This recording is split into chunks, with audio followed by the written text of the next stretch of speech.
This is Dr. Ted Hildebrandt in lecture number 11, finishing up the book of Mark, its characteristics, and also a discussion on sin, sickness, and healing.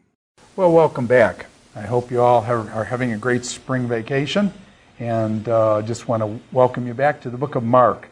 Last time we were going over just introductory material to the book of Mark, and we discussed the Son of Man and the various aspects of that, and even the term Son of Man being used for Christ's humanity, but also in terms of Daniel 7 and that the Son of Man coming in the clouds of heaven and the deity aspects of the term Son of Man. So we dealt with the Son of Man term, which is a big term in the book of Mark. And then the other term that we dealt with is not a term, but what Jesus does with telling people not to tell who he was. You know, it's been labeled as the quote messianic secret. And so we noted that the disciples were told not to tell, and we noted that the demons were told not to tell, and we told also that the suppliants, those who were healed, were told not to tell, and possibly, you know, those that were healed, the demons and the disciples, for three different reasons Jesus told them not to say anything. And then obviously after his resurrection, he tells his disciples, go out and tell everybody. But there was a certain point in which apparently they didn't understand and have the understanding that he wanted them going out like that. So that was the Messianic secret and the Son of Man, and some early things in the book of Mark. Now today what I'd like to do is discuss some other things in the book of Mark, largely the characteristics of the book of Mark. And one of the major characteristics of the book of Mark is its brevity. And you notice when you guys read through this that Matthew has 28 chapters, long chapters. Mark is only 16 chapters and is kind of hard-hitting and fast-hitting, whereas Luke has 24 chapters, and Luke's chapters are very long. And so you get this thing that Matthew has about 1,068 verses, Luke has about 1,147 verses, Mark has only 661. So Mark is about half the size almost of the book of Luke. And so very brief.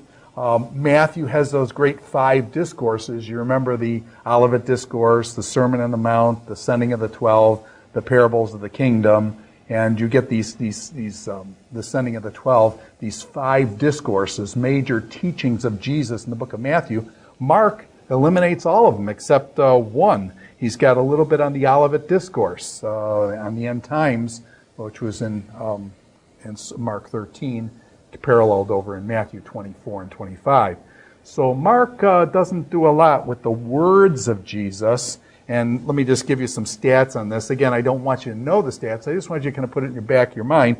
But Matthew, about 60% of the verses in Matthew have the words of Jesus. Those kind of red letters, if you do the red letter Bible kind of thing. Luke has about 51%. And Mark, now again, you've got to think about this. Mark is half the size. And then Matthew has 60% of the words of Jesus in, you know, kind of speaking. Mark has only 42% in Mark. And so you see the shrinkage, a major shrinkage, over 22% shrinkage in the words of Jesus. Mark focuses more on the acts of Jesus. Matthew has more on the words of Jesus. Mark focuses more on the actions of Jesus. And so we're going to see the miracles developed in the book of Mark. And Matthew condenses some of the miracles, whereas Mark will elaborate on the miracles. So Mark will shrink the words of Jesus and give you synopses, short summaries of it, whereas Matthew will develop them into long discourses. Matthew, on the other hand, will shrink down the miracles of Jesus and give you shorter displays of those. So just basic characteristics of the book that separate Mark from the other Gospels. And what I'd like to do next is look at how Mark does some miracles. And so we've got here, we've talked about the brevity, Mark focusing on actions, not so much on the words. And Jesus is too busy to eat even kind of thing.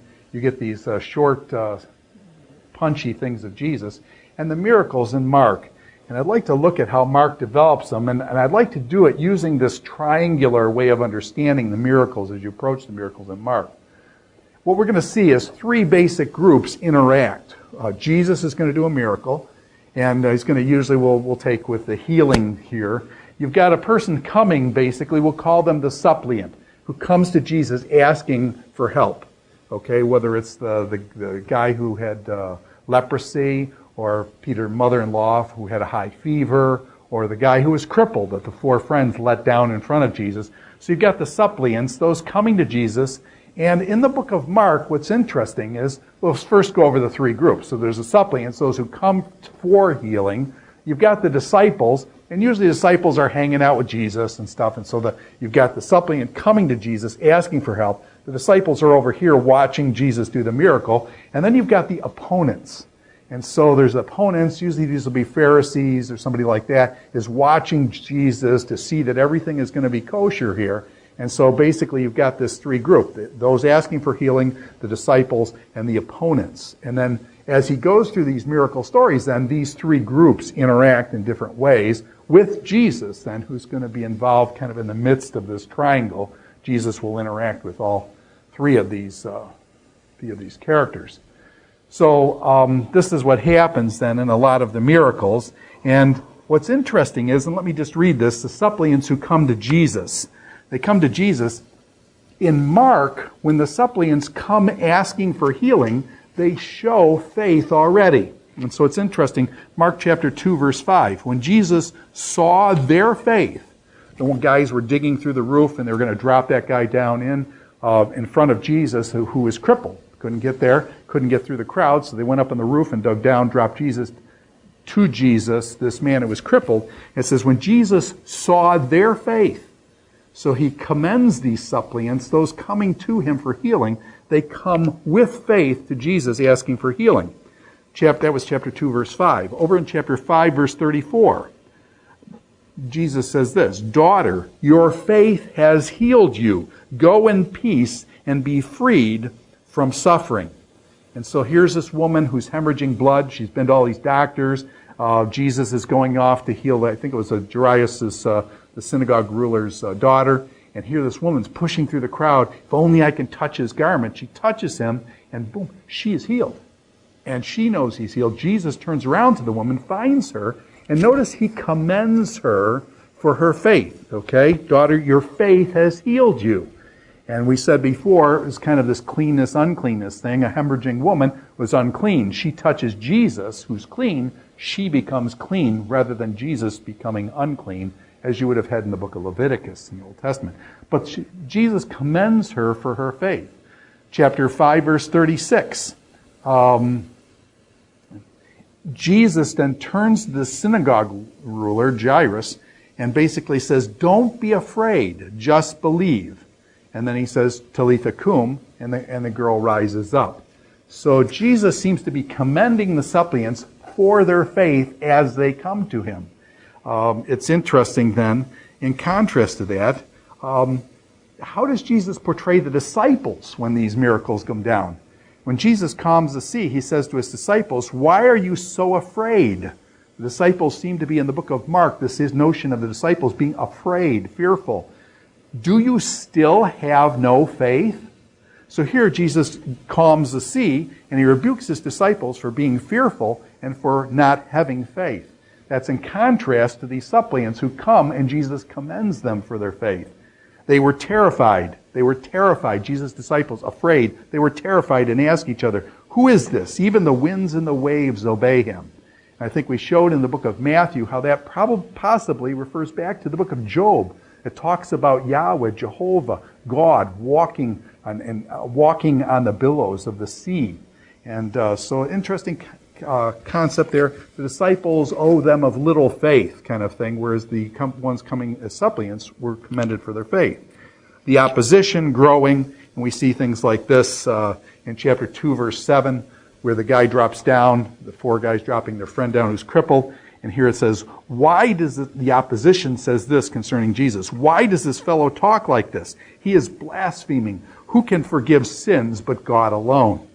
So here you have the opponents then. Jesus is healing this guy, saying, your sins are forgiven you. He doesn't say get up and walk first. He says, your sins are forgiven you. And the opponents then basically freak out, saying, why does this fellow talk like this? He's blaspheming. Who can forgive sins but God alone? And that's the point. So his opponent, you hear the words of the opponents. Chapter 3, verse 22, Mark 3:22. by the prince of demons, he's casting out demons. Okay? By the prince of demons, he's driving out demons.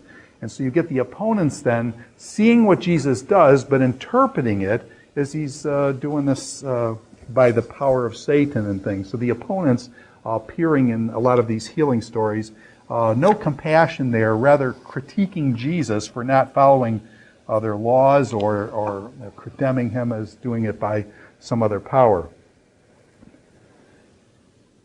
Yeah. Now, one last thing that I want to do here with this miracles is I want to compare Mark's miracles with John. John does this thing where John comes, and basically with John's got what are called these sign miracles. These are special miracles. They're very much, there's all this coming up to the miracle and setup and situation to the miracle, and then John has the miracle, and then it goes down. So John sets up these what are called sign miracles in the book of John. But what's interesting in John is that the faith in Mark, that those who come to Jesus manifest faith. But in the book of John, the faith comes after the miracle. In other words, after the miracle happens, then is when the people are claimed to have faith. So let me just give you an example. John chapter 2, verse 11. This is, just read this, 2:11. This is the first of his miraculous signs Jesus performed in Cana of Galilee. Okay, that was where he turned the water into wine. Okay, John chapter 2, he turns the water into wine. They lack wine at the feast. Jesus' mother comes to him. Hey, you need to make wine. Can you make wine for these people? Jesus says, fill up these stone canisters amounting to hundreds of gallons of wine. And Jesus makes wine. They take it to the guy who's the governor of the wedding, the guy who's over the wedding thing, and he says, wow, look at this. This is the best we've had yet. And so Jesus, it says, verse 23, 2:23, John chapter 2, verse 23, now while he was in Jerusalem at Passover, let me go back to chapter 2, verse 11.